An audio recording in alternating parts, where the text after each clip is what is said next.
Hello and welcome. In today's video I'll be setting up my Grizzly hollow chisel mortiser. I'll be talking about why I got this and going over how to set it up, or at least how I set it up, and some of the features it has and what I'm going to plan to do with it in the future.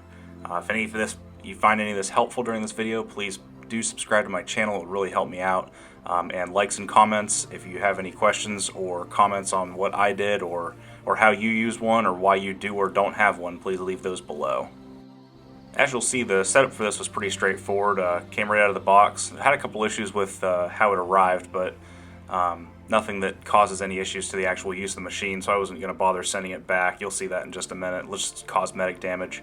I wanted to get one of these because I need to take my joinery to the next level, and I'm not quite to where I want to try hand cutting mortises with chisels. It just seems like a bit much when you have machines like this that are, I think I paid $350 for this. It was on sale on Grizzly's website. So it seemed like a little bit easier just to get one of these and start practicing some mortise and tenon work. Move past just pocket holes and more simple joinery like that. I did get the tenoning jig for the table saw as well, but I've not set that up yet. I may get to that here in the near future. A buddy of mine talked me into getting them as a combo, and I don't know how much I'll be using the tenoning jig because I have a dado stack that I usually use to cut that kind of stuff. But you can see the cooling fins on the motor at the top on the left side there. There's a little bit of a dent, but after looking at that, kind of checking it out a little bit, I decided it probably wasn't worth bothering to contact Grizzly and get it sent back. Everything turned on fine, it's run fine. You'll see at the end I've already cut some tenons with it, or some mortises with it, so I'm not too worried about that affecting operations. Now, I did follow the short instruction manual through this whole setup, which helped for the most part. There's a couple little tricky things that I wish they would have mentioned and didn't, and kind of spent more time than they needed to on other things. But for the most part, it was really easy to put together. You can kind of just figure out where pieces go. But the pictures help, and of course reading the directions a little bit did too. This part just went on with a simple flathead screw holding that spring lock in. This will be where you adjust the position of the arm to be able to use it for different heights for your mortises. So once I got that nice and firm, it's time to put the handle down through that, which again, kind of looking at it, you could pretty easily figure out how it goes through.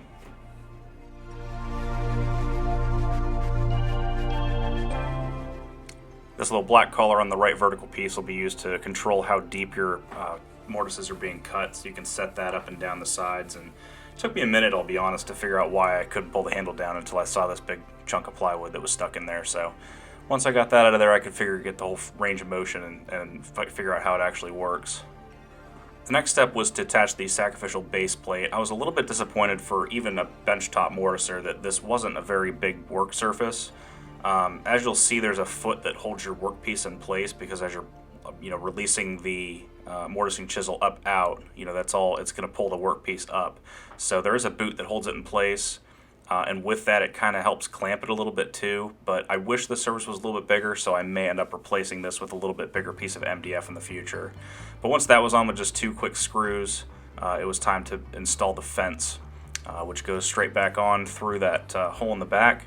And then you put this locking handle on, and what I didn't realize is exactly how that locking handle attached.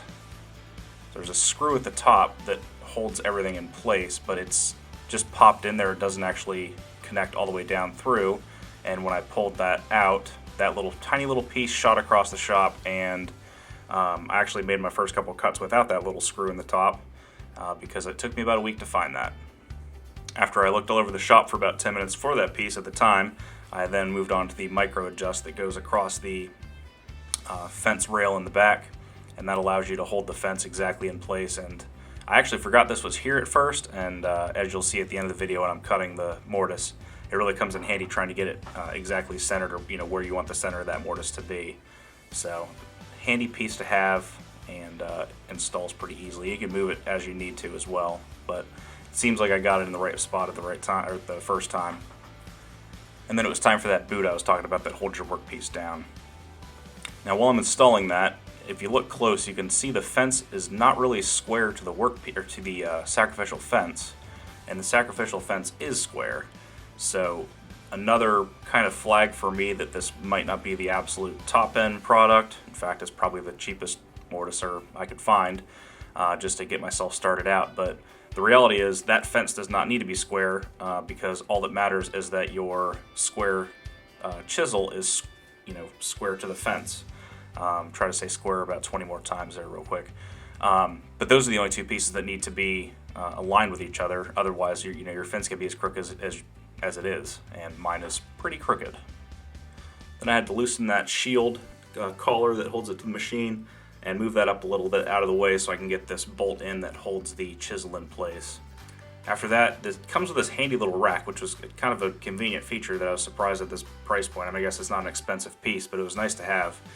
2 bolts on the back, and it holds your spare 2 chisels, as well as your Allen keys that you need for any of the adjustments or taking anything on or off, with the exception of the chuck key.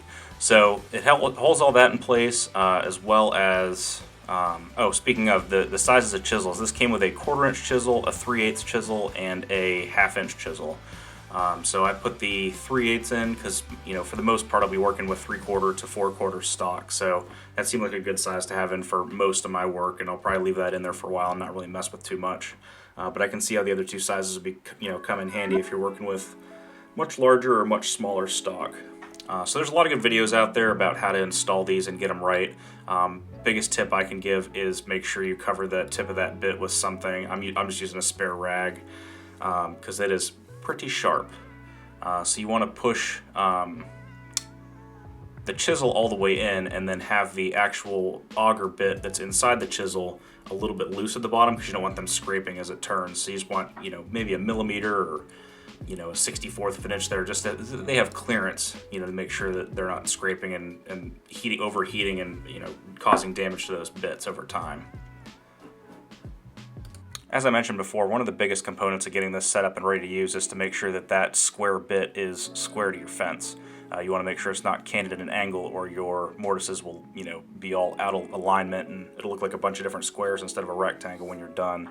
So I kind of did it off camera a little bit more detailed, but you can see you move the fence up and you don't want to push or put pressure on the chisel at an angle, but make sure that they're lined up and you get the fence right up to it and kind of wiggle it back and forth and make sure there's really no wiggle room there, because then it's flush and square, and then you're able to adjust the fence forward and aft to get it to where you want it within your board. So I take my measurements, find the center of that board, kind of do a top and bottom, and then just do a test run with this piece of scrap walnut that I had laying around. So this is where I had some trouble because that fence is spring loaded. So I struggled with that for a couple minutes trying to get the chisel to the exact center, because there's a center point on the auger bit in the inside, so it's easy to find when it is centered. And I fought with this thing for a couple minutes against that spring until I remembered that it has that micro adjust in the back. So that made it much easier. It is a micro adjust, so it takes a little bit to really dial it in. This is sped up and you can see it's still moving pretty slow, but once I was able to use that, it went pretty quick to get that to where it needed to be, right in the center of that board. And now that it's dialed in with that, it'll be easier to find, because again, I'm working with similar thickness of stock most of the time, so it will be very small adjustments moving forward with that.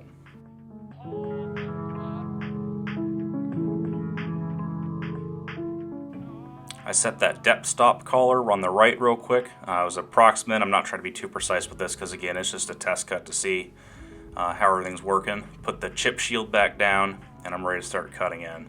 So as you're going across, I got this tip from the Wood Whisperer. You want to make sure the chisel's supported on either all 4 sides or 2 sides that are opposite of each other. So as you're going down, I'm leaving gaps in between my holes that I'll go back with the chisel afterwards. But you want to make sure that it's supported because you don't want it to deflect in one direction, ultimately damaging the chisel and bit over the long run. So then I go back through and clean up in between the initial cuts. And everything's set up right and square to your fence, you'll have no problems with it being a perfect rectangle mortise when you're done. Now this does leave a little bit of mess in the bottom of the mortise that really doesn't matter. It's going to get filled in with glue. I know some people clean those up a little bit. I don't think it's necessary. I've done a couple tests on this already, and I got them to seat very nicely without any issues. I did notice on this one, after I cleaned out a lot of the waste, there was 1 or 2 little places that there were some bigger chips hanging on, so I went back, put it back in, and just ran it down through a couple more times in 1 or 2 spots just to clean it up a little bit. Same with the walls. You can clean those up too to get probably a tighter fit, but I think what a lot of us forget is we're filling it in with glue, so it's going to be nice and snug at the end of the day anyway. And here's a couple quick shots of the final mortise, barely in frame because I'm still getting used to recording this stuff.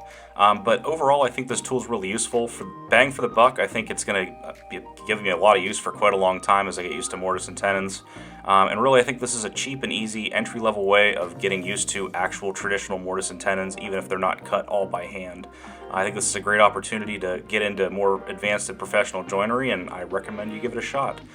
If you found this helpful at all, again, please like and subscribe. It really helps me out.